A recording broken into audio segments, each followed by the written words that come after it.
And by the way, like the media's coverage of this stuff is irresponsible. I saw a picture of a Florida beach yesterday and people going nuts over it. Oh my God, look at all the people on the Florida beach.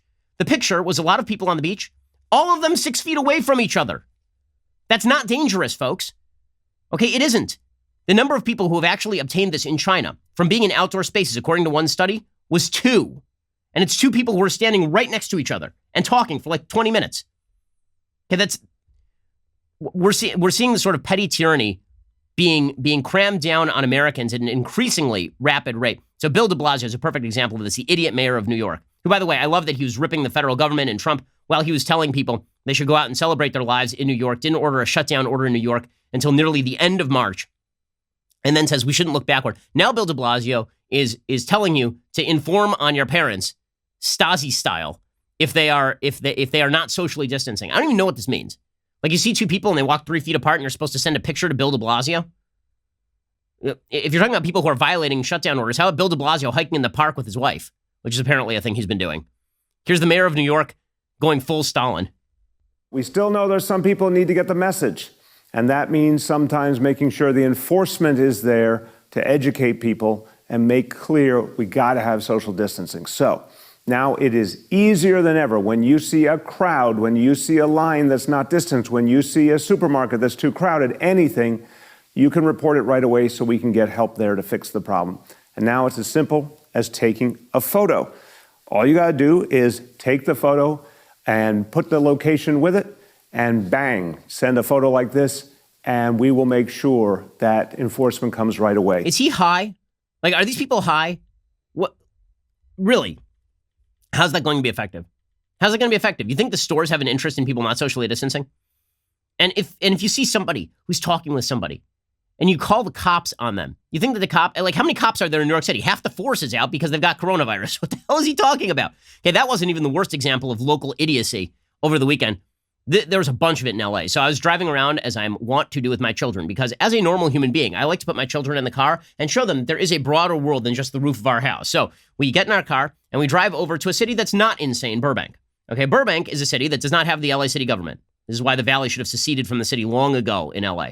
Okay, Burbank they have signs up at their parks and said, play responsibly, be responsible. So we drove past some Burbank parks. There were people outside. There were people playing catch with their kids. Guess what they all were doing? Socially distancing. Most of them were wearing masks. Most people are responsible enough to handle freedom. By the way, if you don't believe people are responsible enough to generally, in situations where freedom can be exercise freedom, I don't know why you're living in a free country. I really don't. Okay, so Burbank is doing it right. LA is doing it totally wrong. They've shut down every park in the city, every single one, to the extent that we drove along Mulholland Drive yesterday. The city of LA had deployed workers to go to the turnoffs on Mulholland Drive, which are no bigger than this studio. Okay, the turnoffs on Mulholland Drive are like 7 square feet. They had deployed people there to put yellow ribbon across the turnouts, as though there were going to be masses of people gathering at these little turnouts on Mulholland Drive to spit on each other and give each other COVID. Okay, that wasn't even the dumbest thing. Venice Beach, they brought bulldozers to pile sand into the skate parks of Venice Beach.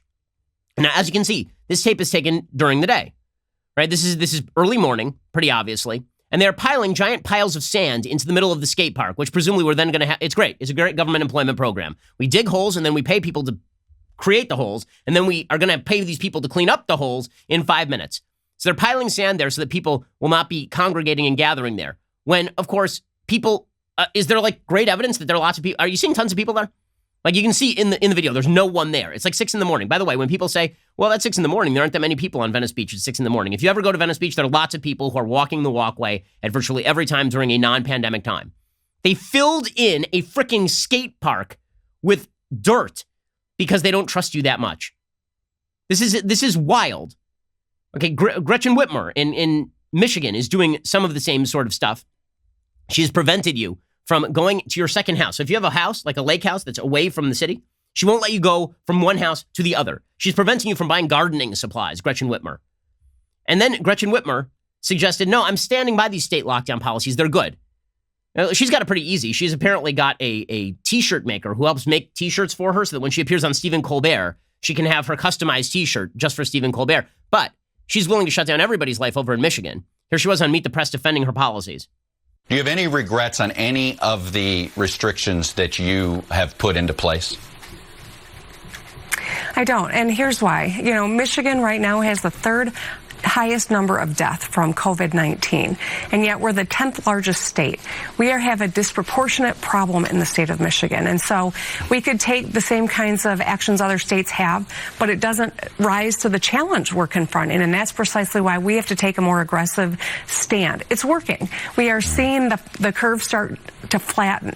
By the way, there is not tremendous evidence, by the way, that states that have locked down are doing significantly better than states that have not locked down, because there are different states in the country. There are people who are tweeting out statistics on the rise in COVID diagnoses in states like Texas and Florida. Texas and Florida have basically flattened the curve, and neither one of them did a statewide lockdown the way that Gretchen Whitmer is doing a statewide lockdown. Certainly, they're not preventing people from being in their gardens and gardening and buying seeds or buying car seats the way that Gretchen Whitmer was.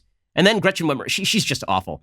Gretchen Whitmer told Rachel Maddow, there's a protest at Michigan's Capitol. She said that is the kind of irresponsible action that puts us in the situation where we might have to actually think about extending stay-at-home orders, which is supposedly what they are protesting.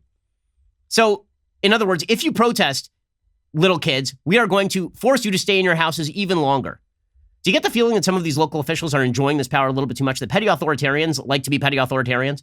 Getting that feeling? Okay, so that is a problem, because if you want people to trust the experts to stay home, you have to have the feeling they don't have an ulterior motive, which is to run for vice president in the case of Gretchen Whitmer and become a political hot button. You also have to have the belief that the government is not maximizing its own presence in American lives because this is what government does, and there are people who want to make it permanent. And unfortunately, that suspicion is being justified each and every day by folks on the radical left as well. Now, the new narrative is that government is everywhere now, and we're all used to it. Dan Balls has a piece over at the Washington Post. He says Americans are experiencing the biggest expansion of government authority in generations as elected leaders take unprecedented action to fight the deadly coronavirus pandemic. The role of government has changed overnight. Despite a broad consensus behind this emergency surge in government spending and power, a huge debate over what government does and should do lies ahead. That battle will be waged on terms that could be far different from those that existed before the pandemic, terms that have held sway since President Reagan arrived in Washington 4 decades ago, determined to put advocates of a vigorous government on the defensive for the first time since the New Deal. The pandemic, says Dan Balls, has exposed crippling weaknesses in the federal government, troubling vulnerabilities in society that will be more difficult to ignore when the crisis begins to ease. For the first time, many Americans are looking to government for their very economic survival. In time, that could make them look at government differently. Well, I mean, can you hear Dan Balls praying for this to happen? Can you? Because this is where people start to lose it. Okay, where people start to lose it. I've said this before. I've been willing to go along with the measures that I think are scientifically justified. I am not going to go along with the lockdown mentality that suggests that we need to fundamentally restructure American society because a virus hit us. That this is now an excuse to fundamentally remake everything. Okay, and Dan Balls is calling for that. Right? He says, the effects of hollowed out federal agencies, persistent underinvestment in public health, enormous gaps in coverage, disparities in care have been on daily display as the coronavirus spread rapidly this winter and spring. So too have the effects of an economy whose benefits are distributed unequally. There it is. Leaving the richest Americans secure, while millions upon millions of middle and lower class families struggle, even in the best of times. So this is now an excuse for redistributionism. It's an excuse for a complete remaking of American society. And then you wonder why people are protesting? And the media are condemning these people as idiots and fools. They're condemning these people as racist and bigots. The Huffington Post was comparing them to the Charlottesville protesters. Okay, if there are protesters out there who are white supremacists, I can guarantee you they are not nearly the majority. This is not a white supremacist march. Okay, if you see a white supremacist at one of these marches, first of all, person's a scumbag. Second of all, from what I've seen, those people are outliers.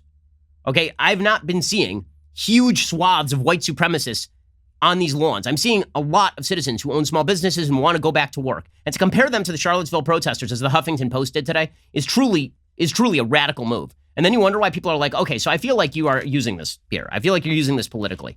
It's quite gross. I hope you enjoyed that clip from The Ben Shapiro Show. If you did, go ahead and hit the subscribe button so you stay up to date on all of our future content.